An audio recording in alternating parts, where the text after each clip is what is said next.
Because when you start with looking for people, let's say women or Uh-huh. people of color, or you're deliberately looking for people outside of your current network, um, and you just, let's say, hire them for certain skills. Let's say you find them and you hire them. um, what people often forget is that if there's not a culture that Mm-hmm. is there for them to actually thrive and add that extra value that they have, you will fail. And if you fail a few times, a lot of these founders will be, it's not going to work. I can't find them. They're not staying, Yeah. and Yeah. the culture is not setting them up for success.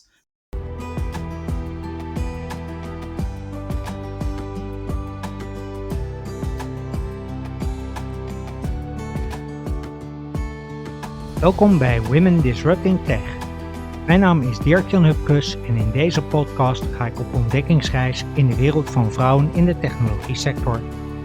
Ik ga in gesprek met vrouwen die in tech werken of oprichter zijn van een tech-startup. Ik ga op zoek naar het antwoord op de vraag hoe zij er wel in geslaagd zijn om succes te hebben. Met andere woorden, hoe zij de technologiesector disrupten. Luister je mee?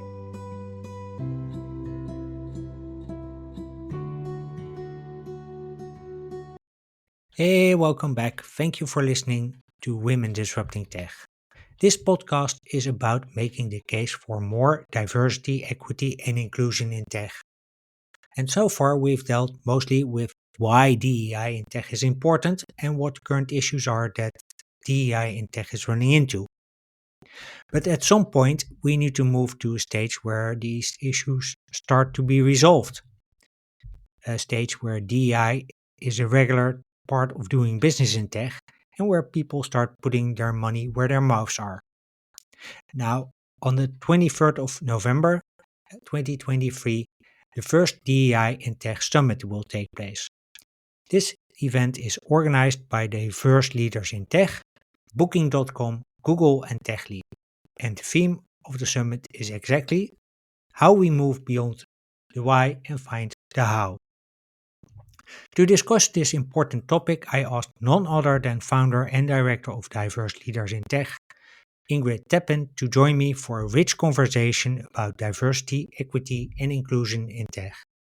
In this episode, we'll talk about the power of DEI in tech, how to create an inclusive workplace, and how to implement DEI in your tech startup, even when you're just getting started with DEI. Plus, you'll discover the similarities between implementing DEI and raising a teenage daughter. So please welcome to Women Disrupting Tech, Ingrid Tappin. So welcome, Ingrid. Thanks for being my guest today. Question I always ask at the start is how you got into your current job or into your current position. Ooh, well, that's a long story, Dirk Jan. I've had quite a journey in my career, but let me see if I can give a short answer. So, in my career, I always worked at the intersection of entrepreneurship, leadership development, and innovation. And I ran my own culture design agency. I founded a SaaS startup. I worked as a senior manager for Accenture's talent and organization practice. And during this journey and all the different roles, I discovered the power of DEI as a driver for team performance, business Mm-hmm. success, and just mainly positive societal impact. But it wasn't until TechLeap, um, the tech ecosystem builder of the Netherlands, asked me to help out with one of their missions, and that is to create a more diverse, inclusive, and equitable tech ecosystem. That I put all my experiences together, personally and professionally, and took on the role of DEI director at TechLeap, and Mm-hmm. launched the community of diverse leaders in tech. Okay. Um, so just for context, the topic of diversity, equity, and inclusion is quite broad. Um, and you discover, as you said, you discovered the power of diversity in tech a while back.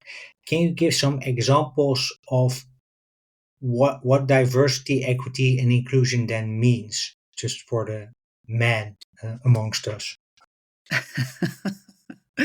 Well, yeah, they're quite scientific terms, right? Mhm, So diversity is actually all about how people mhm, differ from each other.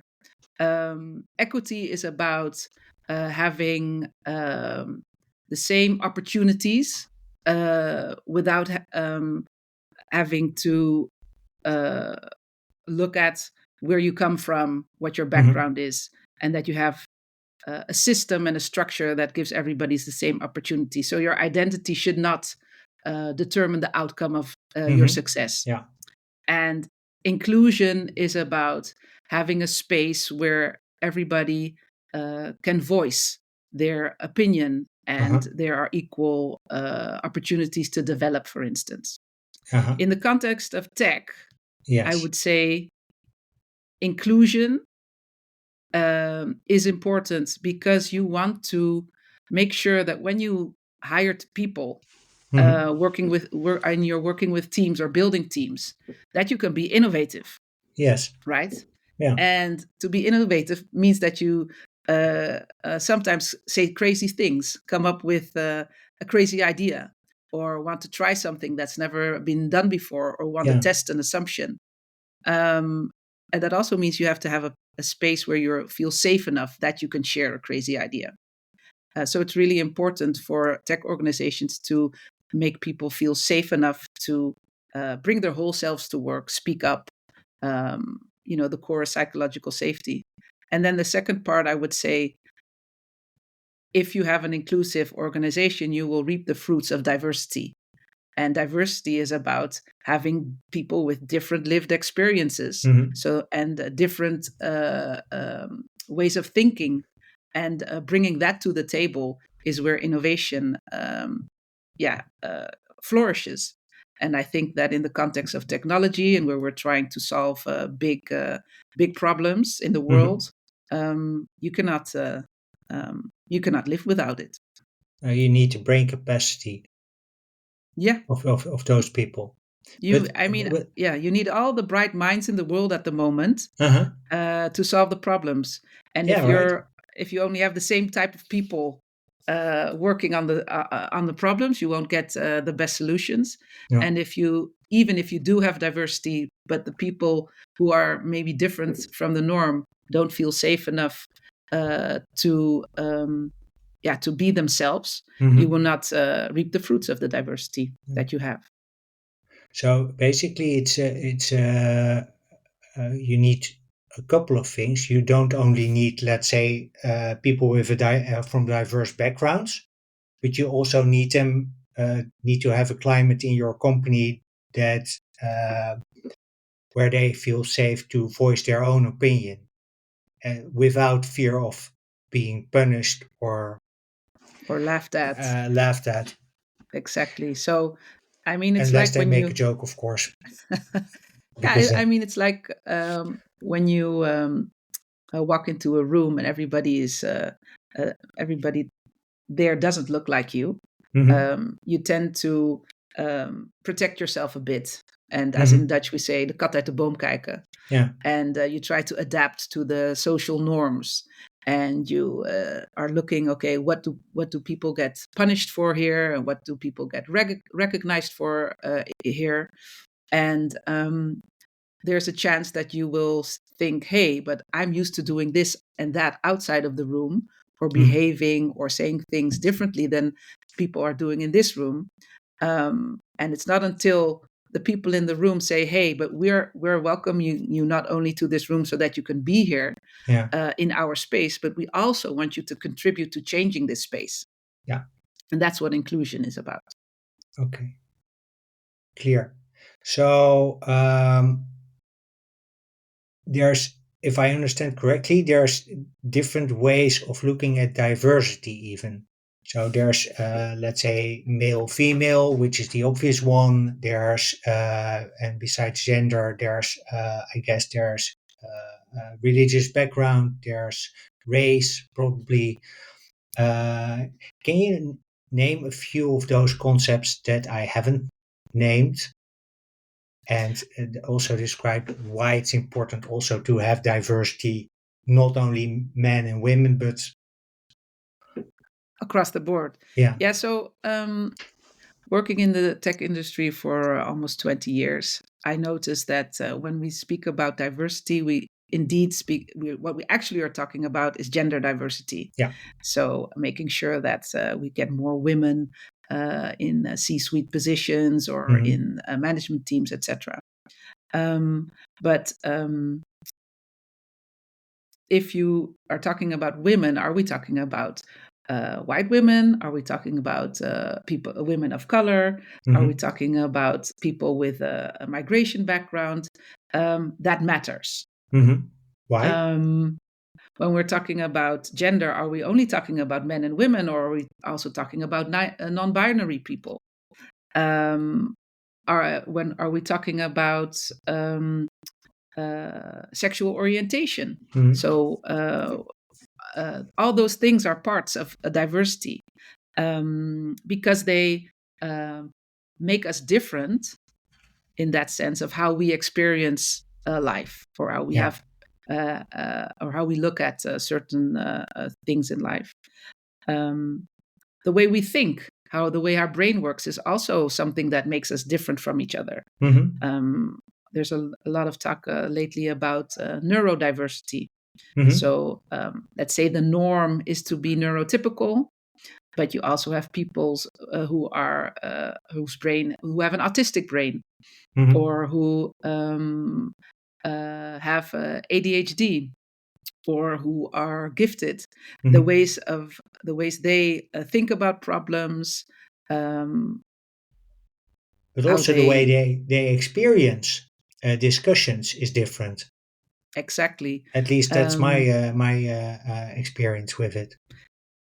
yes, and they also experience, well, working in an office differently than most Mhm. people.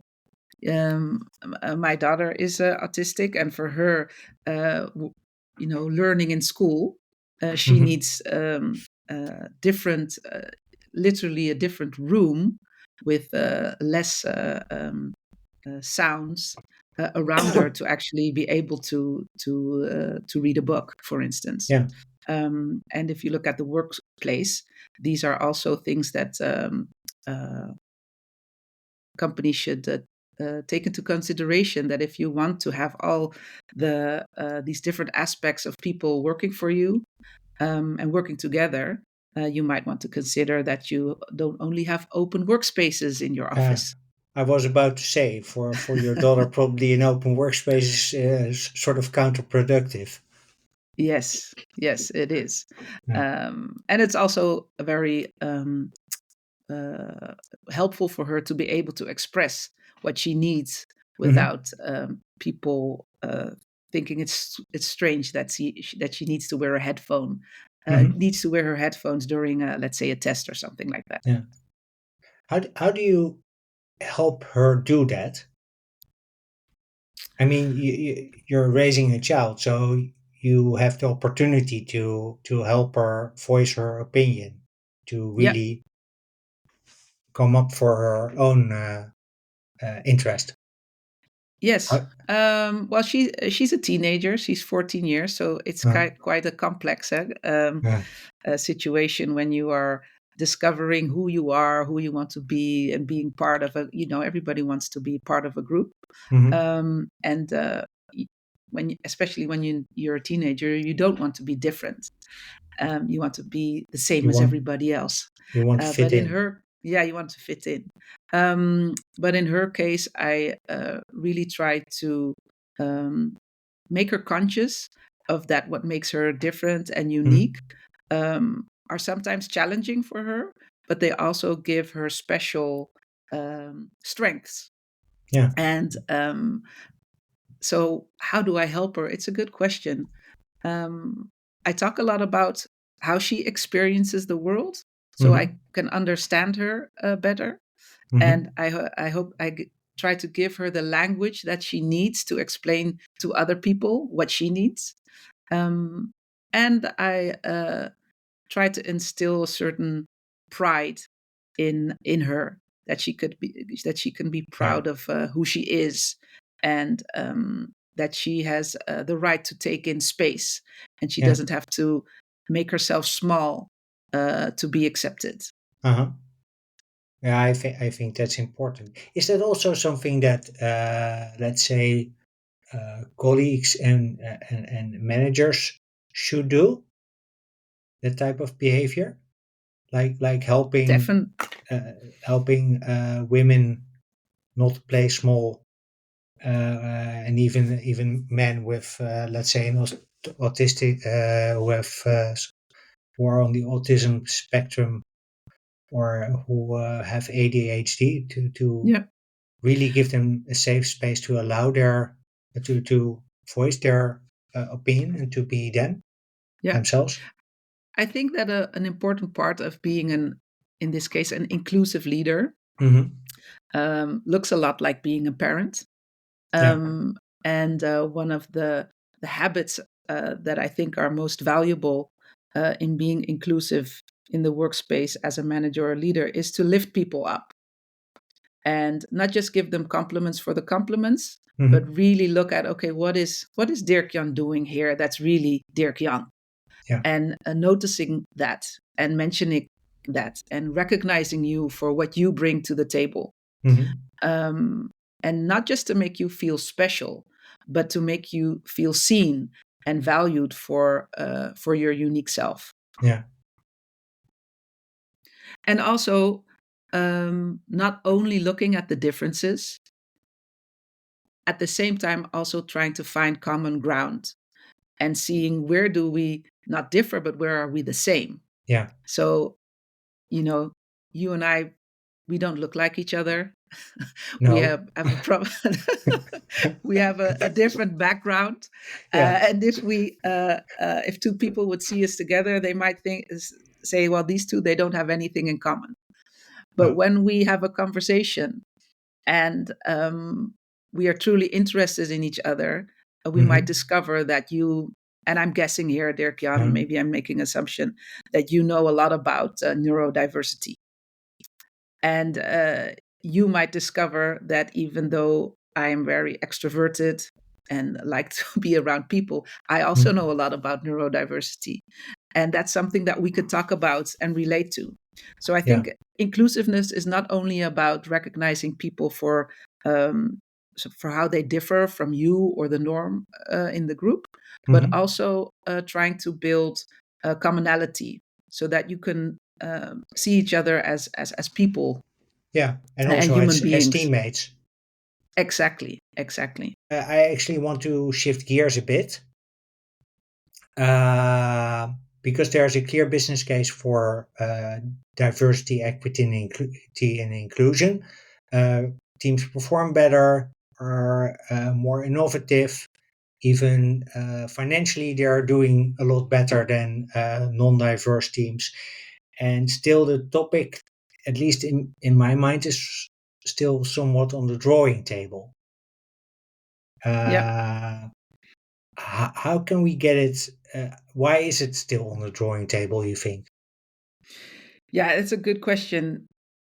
I think it's such a no-brainer, right? If you look Yeah. at the research, if you see organizations who are really trying to push the needle on DEI and what kind of value it brings to them, why isn't everybody doing it? Yeah. And because there's a business case for marketing, there's a business case for being data driven, there's a business case for uh, you know um, digital transformation. So why, if there's a clear business case for DEI, isn't every founder, every CEO, investing in everything they can do to progress on it? And I Yeah. believe because the difference between the business case for DEI and the business case for, let's say, digital transformation is that DEI relates to power and decision making, and it is highly, highly personal. Hmm. It confronts people in power with parts of themselves, I believe, that they would rather keep to themselves. Equity, is about sharing power. Um, it's Yeah. not something that's is easy for people to do, No. and it is also not the most obvious action to take, I think, for many people, and thinking, hey, this is going to be valuable for me, sharing power. Diversity means that you're often also confronted with your own uh, unconscious bias, or sometimes even conscious biases, Yeah. and you might have to do something different, and you might notice, hey, I always thought this and this about people of color, or I Yeah. always thought this and this about women, or everything that makes people different from the, let's say, middle-aged white men, which in my case I absolutely do not hate, but they have Mhm. some blind spots there. Yeah. So it's personal, it's about power, and it's about having uh, the courage to change something Mhm. that works really well for you, but Yeah. doesn't actually work well for other people. And that's why, even though there is a business case, it makes it very difficult. Yeah. So what I hear you say, it's about sharing power and it setting the change in motion. That is difficult for Well, people because they don't have, especially middle-aged white men like myself, don't have an incentive to do it. well, I think there is a clear incentive, but the change that you have to make is very personal. Yeah. It's not just about implementing a new software platform in your No. organization. That's also change. It's also Yeah. difficult. Not everybody wants to start using a new sales or CRM platform, especially if you have to, make sure Change your that way of working. change your way of working. The change is always difficult. Yeah. Um, but there is an incentive. That's why people are willing to do it. But when it comes to DEI, there's also something personal that you have to change, Yeah. and something um, that forces you to look in the mirror, Hmm. um, and is So the really change about is more, personal development as well. yeah. So the change that makes the change also more uncomfortable for people. Exactly. Okay. Exactly. But on the other hand, if you speak to people who have been willing to make that change Hmm. personally, and have been courageous, and believe that even though it would be hard and difficult and they might make mistakes, they, let's say, the male allies that I know, have Hmm. all realized that the the business benefits were good, or are good, Hmm. but their personal journey and personal development was even more worth the effort. Okay. How's that for So, you, Dirk Jan? Because you are also a male ally, and I think you are, hosting a podcast where you're trying to elevate and women in tech, who mhm. are disrupting tech. Um, there must be a personal reason for you to do that as well. Yeah. It's actually, you're putting me on the spot here. So, um, yeah, to me, it's just if I look at the because I started this podcast basically out of the business case, wondering why the heck nobody was paying attention here. Yeah. Because I was reading those same research, that same research you mentioned, and I figured, okay, so we need to change this, and it will, yes, it will take me to change a few of my beliefs. That said, I come in that sense from a bit privileged background that I had female managers for 50% of my working life at in the financial services sector. Mm. So to me, it was sort of, well, if it's a man or a woman, if they have a different skin color, if they have a different religious background, different immigration background, people are different. it's like that. You were used to it. I was used to it. So to me, the change in terms of personal beliefs wasn't that big. I Okay. mean, I had an international job for 20 years, Yeah. where I saw people from Bulgaria solve problems in a totally different way than people in Poland and people in Greece and people in the Netherlands and people in Spain. I'm just used to Yeah. maybe that's the privilege I've had. I've seen a lot of different environments, Mm-hmm. and that to me made it like not only a no-brainer, but also like I don't understand why people are not taking this up. I In simply their do not organization. Not understand the, yeah. cognitively Yeah, and I from think a it's rational interesting point of view. that you call it a privilege, Dirk-Jan, because it is a privilege to have been able to step into many shoes, many worlds. Yeah. Um, yeah, just because of my cultural background, I have had that privilege as well, Hmm. and I also think that exactly that is part of the solution of Yeah. having people experience working together Yeah. with different people, um, culturally, socioeconomically, just everything that's not normal to you or Yeah. that's not the norm to you. Let me rephrase that. Mhm. And having those experience and context and networks um, enriches your life in such a way that you're not even conscious of how strange it is if people do not have that experience and that they are Ah, not reaping the benefits of working with diverse teams. yeah. Yeah. So I want to shift to the topic of collaboration because in the end, I think we need to work together or to collaborate to make that change.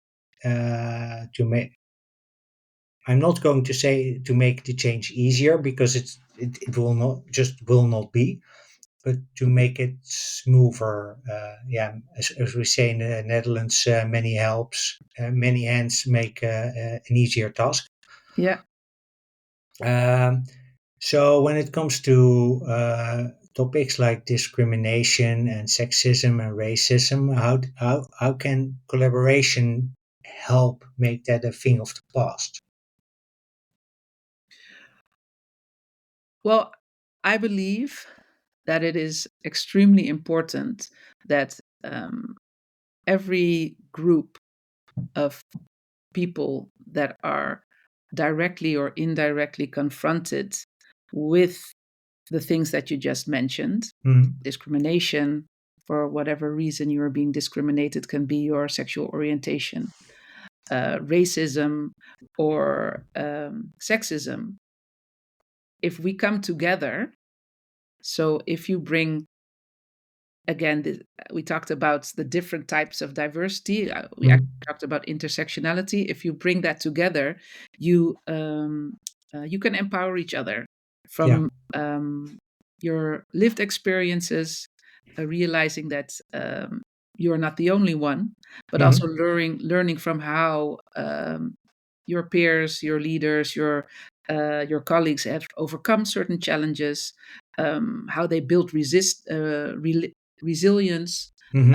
but also really pragmatic strategies to implement certain practice and policies Mhm. at different levels and on different topics to make sure that we make this change.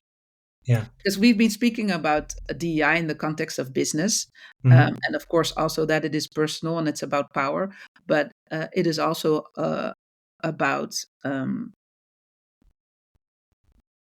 experiences that people have and had Yeah. because systems are working against them, Yeah. and the norms are not just okay, you cannot have a drink with us and you're being excluded, but the norms are all, it can also be is we are treating you or harassing you in such a way that is really not okay. Yeah. And I believe that coming together as a group of well, I'd rather say exceptionals, than Mhm. marginalized or underrepresented, but people who are the exception and therefore are doing exceptional things in the industry. That's Mhm. why we launched Diverse Leaders in Tech as an intersectional community, Yeah. um, because that makes us the majority by coming together, helping each other, lifting each other up, and adding allies Yeah. to our movement. Mhm. Um, yeah, I believe that there's a really a power in collaboration and coming together outside of the silos that we're used to being in. Okay. So the diverse leaders in tech is a form of collaboration. Um, can you give us a bit of background on what type of things you do, what kind of activities you have? Yeah, definitely. So some context. TechLeap set out as one of its missions to create more diversity, equity, and inclusion in Mhm. the industry. Um, in March, we launched our newest community, Diverse Leaders in Tech, where Mhm. we bring leaders together Mhm. who are doing great things in the industry, building innovative product services, or working Mhm. for scale ups or grown ups, as I call them. Um, they are not they're not DEI experts per se, Mhm. but they have uh, one thing in common is that they believe DEI is important Yeah. for the industry and in their company, and they gather together to share their um, their lived experiences, how things are going in the organization, but also things that work well for them so that they can Mhm. learn from each other. We try to facilitate working groups around topics that this community has said to think are important to change. Mhm. So we have a 10-point manifesto with 10 ambitions Mhm. uh, about around what we just talked about. How can we Mhm. eliminate discrimination and sexism in the Mhm. workplace? Can we make workplaces more friendly for neurodivergent talent? But also, how can we create more cultural diversity at the top? All kinds of stuff Uh-huh. that these leaders think are important for their organizations and the industry as a whole. And we try to facilitate connections and meaningful change. Mhm. And at the same time, offer them with the DI experts that and partners that we have the tools and services that they need to that they can bring into their organizations Yeah. to, for instance, be more data driven Yeah. around DEI. Is what is the importance of being data driven here? Is that is Well, it because let me give some context to this question. I've heard many times, especially from the investor side of the tech startup scene, the something along the lines of, yeah, we need more data. And just briefly going back to the business case, I've always asked myself, like, how much more data do you need? I well, mean, I isn't agree this with, just an excuse yeah, not yeah. to change?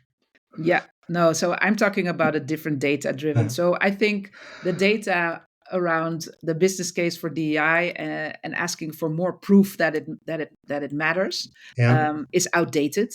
yeah, No pun intended. I When speak about data driven DEI, is uh, that I mean if something matters in a business, hmm, you measure it, yeah, because only when you measure something you can manage it.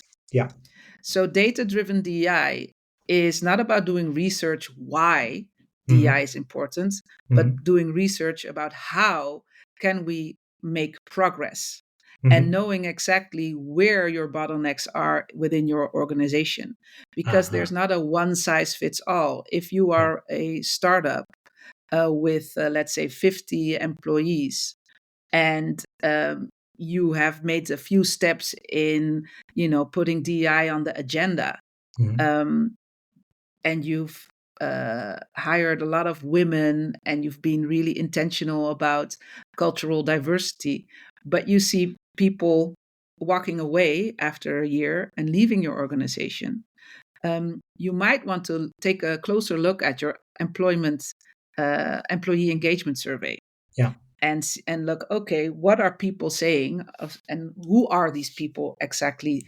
uh, that are happy or not happy about, the level of inclusiveness Mhm. in our organization, and that helps you to set goals, and that helps you to come up with interventions that actually work, because it might be that a lot of your cultural diversity efforts have been working, Uh-huh. but your gender diversity efforts have not been working. Yeah. Or it might be that you have a really great, diverse talent pool working for you, but looking at your leadership, you don't. Yeah. So data driven means actually looking at the numbers, also the soft data. So how do Mhm. people perceive your organization?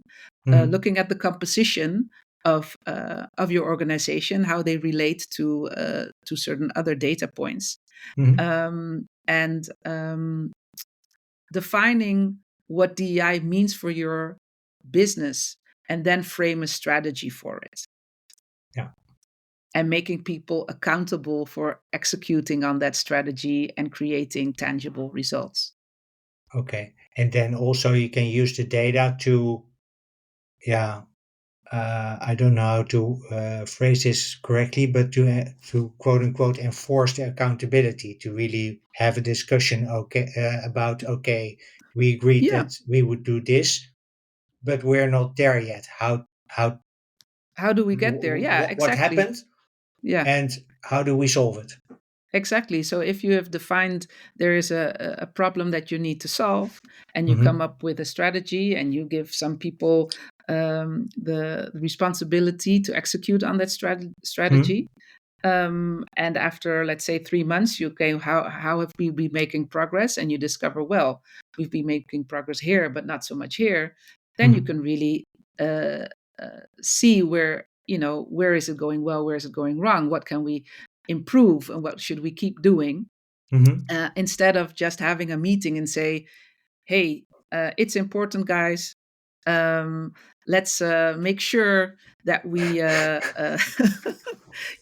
that we try to Yeah. be more inclusive. Yeah. That's never going to fly if you have 100 other things that are important, and especially are not rewarded or recognized for your efforts in that assignment. Okay, so what I hear you say then is that the data also allows you to um, recognize people, to really to. Would you then also recognize or recommend having personal KPIs on it, if for a larger organization on implementing DEI Yeah, strategies? I think it would be, um, again, kind of a no-brainer if you Yeah. want your managers to be inclusive managers. Yeah. If you want it's part of their performance, it's part of Yeah. their leadership development. Hmm. And one of the ways to measure it is, for instance, okay, how does your team perceive you? And if I am your manager, I would have a Yeah. conversation. So how you've been reaching your targets regarding this project, you've been Mm. reaching your targets regarding that project. We have a certain behaviors that we expect from our managers. You've had a 360 feedback. How's that been Mm. going? I think it's really important uh, to measure, and it's not always with hard number data. It No. can also be qualitative data, but to measure how people are doing individually, Yeah. on a team base level, and as an organization. Yeah. So then it's also about just simply showing interest in other people. Um, What do you mean? Being curious about what other how other people uh, get to their Yeah, goals. exactly. I think that as organizations um, grow into, they have make a certain growth, they have to Hmm. start implementing things uh, around people and processes, um, and yeah, you always have to be interested in how your people are developing themselves. Hmm. And I think it's important um, to be interested not only how are people developing themselves in regards to their performance, Hmm. but also in regards to their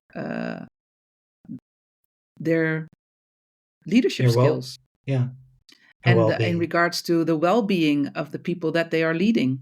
Yeah. So I want to do a little thought experiment here. Okay. Let's say I'm a founder of a startup. I'm a man, middle-aged white guy, heterosexual, cis, uh, and I started the company with a bunch of friends. And I've heard the gospel of DEI, and I think like, okay, yeah, I want better performance because I need innovation to get my business forward. Where Mhm. do I get started? What's the first step you would recommend I take? Yeah. So I'm guessing that this founder's first step would be, okay, I need to find people who are different from me and my friends, Yeah. right?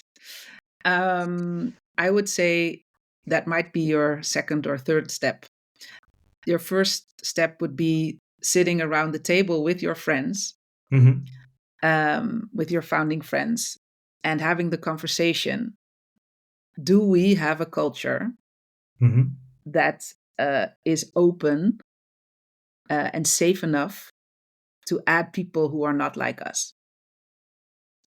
Because when you start with looking for people, let's say women or Uh-huh. people of color, or you're deliberately looking for people outside of your current network, um, and you just, let's say, hire them for certain skills. Let's say you find them and you hire them.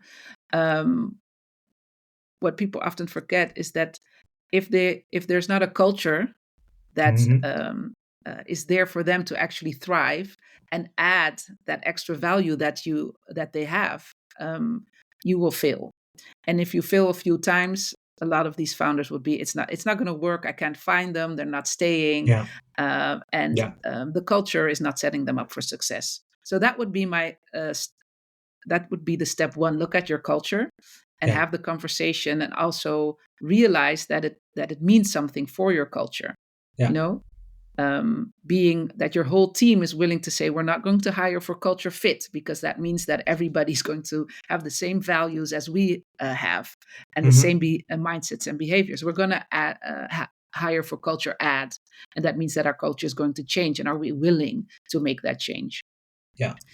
And then the logical second step would be, of course, to go and search and recruit for profiles that are different Mm-hmm. than your current ones from an identity and lived experience perspective. But there again, I would really recommend not to see it as some like a transactional thing. So, can I find a woman with skills X, Y, and Z, or can I Yeah. find a person of color with these skills, etc.? But start building relationships, because apparently there's a reason that you started this company with certain people, because Mm-hmm. because that's your network. Yeah. And if you want to build a company with more than one extra woman or more than one person that's different, you are going to have to build a network, and to have to build trust, Yeah. and have to understand that when people come to work for you that are different, they know that they're not just being hired for being different, but Mm-hmm. being hired for being good, and being hired for being a person, and not Mm-hmm. just somebody with a color or a Yeah. It's different not. way It that they shouldn't sit be. on the toilet. Yeah, it shouldn't be a checkbox exercise. Like we have so Exactly. many now, we have so many people of color, or so many people with a different religion or immigration background, what have you. No. And you want to build a pipeline. It's not always easy to find people of a certain level um, for a certain position. So you No. also need to be willing to say, okay, we're going to build relationships. We might hire someone that is going to add great value, but different value than that we are used to when we Hmm. hire people. Um, and we need to develop a certain kind of relationship there. Yeah. Yeah, I think the building of your own network is often really underestimated. But the first discussion that you mentioned was a bit like, also to me, like a bit like an eye opener. Do we actually want this, and are we ready for it? That is Hmm. quite the good thing. What I like about it is that the discussion is probably going to be really uncomfortable Hmm. if you do it honestly. Yeah. But that also will people will shy away because of they know they feel that it's going to be uncomfortable, I guess. Yeah. Aren't you afraid that having that discussion first? I agree that it needs to be had. Don't get me wrong, but uh, Um, well, I think that if I have this conversation with people, it is mhm, because they're interested in it. So yeah, I, from a personal standpoint, believe in helping people who want to be helped, yeah, or working together with people who want to collaborate, mhm, and not the ones who are resistant.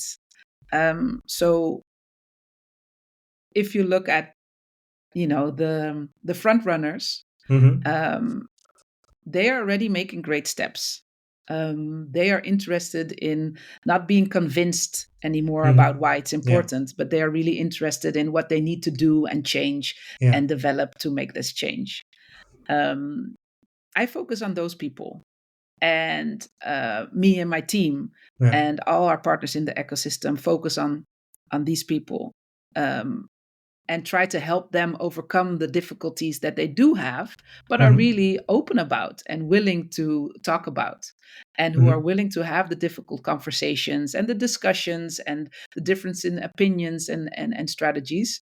Um, and eventually, if you look at other countries, you see that when these front runners make success and mhm, are reaping the fruits of their hard work and showcasing best practices, worst practices, but also what it's yeah, bringing to their bottom line and to their talent attraction and all the stuff that is great about DEI. mhm, You'll see that soon there are followers who will be interested in, not immediately for the right reasons, mhm, but at a certain point when you jump into this, you figure out, ooh, this is heavy stuff, or this can be yeah, heavy stuff, but it's also interesting, and yeah, they can piggyback on the shoulders of the soon-to-be giants. yeah. Okay. On that point, are there specific companies who, let's say, have seen the light in your ecosystem? Who can, Um, let's say, people who aspire to make steps in the DI space can look to, like, okay, these are yeah. good examples. Well, I would say, and it's a big tech company, we all know it, that Booking.com is a Mm-hmm. great example of a large international tech company that discovered how important DEI is, Uh-huh. and made the important decision to treat it as a business enabler, Yeah. and invested a lot of time, resources, and also money in becoming as data driven around DEI as they can be. Yeah. And yeah, I think they're a really great example of an organization that dares to put their money where their mouth is, Mm-hmm. and also willing to share what they have learned on their journey, how it has worked for them, Hmm. and helping organizations. They're a really great partner of our community. Yeah. Yeah, I can imagine, especially if they're a front runner, but also sharing the learnings. I think that that is tremendously important because that way we can avoid that we fail on Yeah, things that we on failures, make failures that we can actually could have avoided if we just had the good practice. exactly. Yeah, so and I don't want to sound like a salesy marketing, but this might be interesting for some of your Mm. listeners. On the 23rd of November, we're hosting the very first DEI in Tech Summit, Uh-huh. and it's going to be a whole day event where we'll be, well, moving beyond the why Yeah. and showing the how. Yeah. Booking.com, but also other partners, and a really great international lineup of experts will be talking about several topics that we touched in our talk just now, Yeah. and sharing exactly the successes and the Hmm. failures and the how to's to, well, every leader in tech or manager or HR director or expert who wants to learn how you bring DI to life Yeah. and how you can use it as a business enabler. So, as a male startup founder, before I have that discussion, I first go to the DIA in Tech Summit. Yeah, and bring your whole team with you. Yeah, yeah. I think that's important because if you having one person sort of embedded is one thing. That's it's good to have an ambassador always, but having the whole team convinced and understanding where you come from makes it so Yep. much easier. Easier. Yeah, definitely. And I also believe that if you are a DEI ally in your organization, Mhm. and you actually want to contribute to change, you will have to convince people that they need to make it part of their strategy. And that's Mhm. something that you cannot do alone. Yeah. You need to collaborate. Yeah. Um, One question still on allies, because TechLeap has a very powerful ally, Constantijn van Oranje. He's the brother of the king. Yeah. How does he help as an ambassador? Because he is also a middle-aged white guy from, well, doesn't come more privileged, I guess. But how does he deploy that his skills, his Yeah, so working with Constantine is a real pleasure, not just because he's an outspoken ally, but Mhm. because he's always willing to learn. Um, he is a person who asks difficult questions, but Mhm. is also someone who is eager to answer the difficult questions. Mhm. He's an ally because also because he, well, it sounds a bit harsh, but he calls people out. Yeah. So, for instance, he has a rule that he does not sit on panels, so all male panels, Yeah. which is great. Yeah. How you incentivize people who organize events to create more diversity in the Yeah. experts that they invite. But when he sees uh, some event with only males sitting on the panel and he's not part of that event, he will, yeah, call them out, send a message, and say, "Hey, literally, guys, what's going on here? This is not okay," Yeah. and that helps. Especially coming from him, because people take Yeah. it seriously and they're like, "Hey, Constantine It's is not saying we're something you doing." easily ignore if Constantine sends No, it email. exactly. So, and he always does it in a nice way, but he's really honest about that, and I think that is also forcing people who would normally not think about it, and not necessarily because they're bad people, but it's just not in their mind, Hmm. start questioning themselves and changing and looking at more things that they might that they might be able to improve. Yeah, so I think that those are two aspects that I really like about every ally, Hmm. um, is being willing to learn, to Yeah. change your own behavior, have difficult conversations, um, and also address when things happen where you are, seeing what's happened. If something is not okay Yeah. or not inclusive, that you speak up. And of course, he's of course, someone at TechLeap that is actually working on the forefront on everything that he does or that we do to make sure that that it is inclusive and equitable, just in his day-to-day work. Yeah, Yeah, well, that's great. Ingrid, I have an arrangement with Jacqueline van der Ende yeah, to make this podcast irrelevant in, well, uh, 9 years from now, I should say, because it's about a year ago that I made this arrangement. And irrelevant in this case means that diversity, equity, and inclusion are, yeah, they don't need extra attention anymore because they're just considered a normal part of business, like yeah, in how booking does it. Let's put it yeah. that way. Okay. Uh, what would your expert of advice be to achieve this? So DEI is the new normal Yeah. in the business of tech. Yeah. Um, well, I think that a solution to that or contribution to that doesn't only lay in the hands of the tech industry, Hmm. but outside. And I would specifically say our educational system. And I can see you looking, huh? The educational Hmm. system, the way that young people are educated, how girls and boys and all genders are um, kind of unconsciously guided into certain industries, but Hmm. also the the topics that they are praised for and Yeah. the topics that are neglected is making that a lot of um, people do not even consider working in technology. Uh-huh.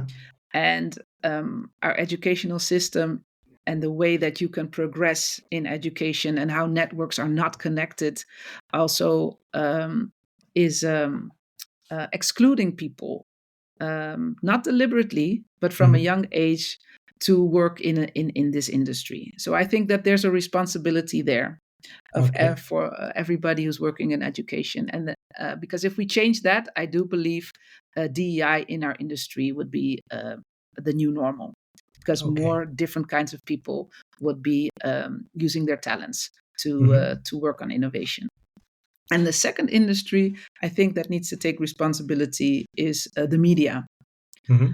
You know, you can't be what you can't see, Yeah. and looking at how the media showcases people, celebrates people, is really stereotype. You know, Yeah. we see everything about Elon Musk and Jeff Bezos. Um, we A lot of articles or shows where women do get the chance to um, talk about their accomplishments. They always have to talk about the fact that they are a woman or a person of color, Yeah. etc. So I True. think that at a certain point, if media is capable of normalizing the fact that not everybody is the same, and that Hmm. you can be recognized for what you've accomplished, what you've been doing, and that you can show role models in a much more natural way. Um, I also believe it will contribute to creating a more diverse talent pool. Yeah. And the larger that pool becomes, um, the more it will be a trigger for our industry to be more inclusive. Okay. So I like the education part. I actually do understand because there's quite a bit that we teach our children about uh, as I usually call it, we paint tech black Yeah. still, and not in a good way.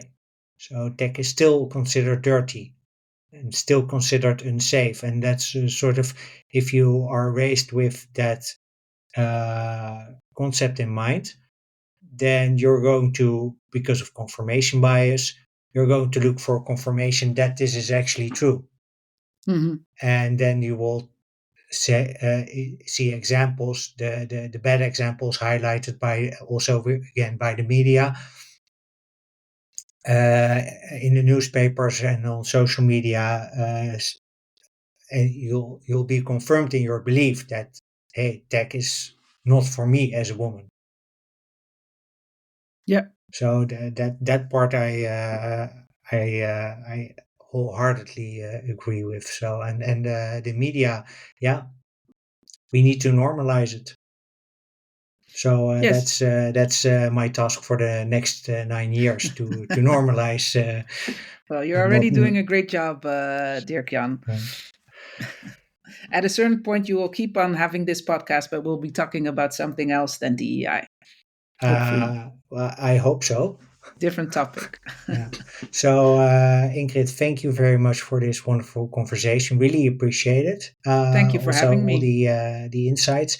Uh, Last question: where can listeners find more about you and about the DI in Tech Leaders and the DI in Tech Summit? So for the DEI and Tech Summit, you can go to techleap.nl, our website, and under events, you will find the summit page. My name is Ingrid Tappin, and you can find me on LinkedIn. Feel free to connect with me and DM me for any other connections you would like to make within in the industry. Mhm. Diverse leaders in tech.com is the website of our community.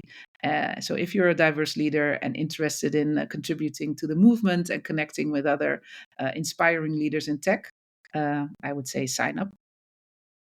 Good. Thanks. We'll Thank you. include the links in the show notes, of course. Listeners, thank you very much for listening, and Ingrid, thank you very much for being my guest. It was my pleasure. Well, that's it for this episode. Thank you for listening. Ingrid and I hope that you enjoyed our conversation as much as we did. You can learn more about the DEI and Tech Summit, about its partners, and connect with Ingrid via the links in the show notes.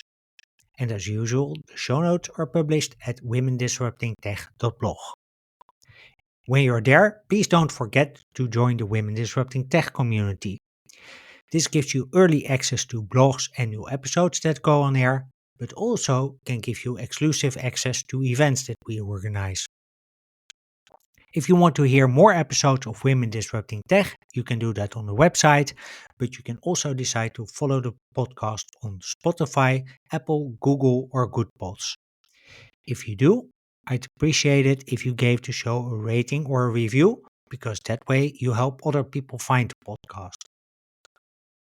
Another way to contribute to more diversity in tech is to share the podcast with friends, family, and coworkers. This way you give my guests the platform they need to make this podcast obsolete in 10 years from now. Finally, you can connect with me, and you can do that via the website or via LinkedIn.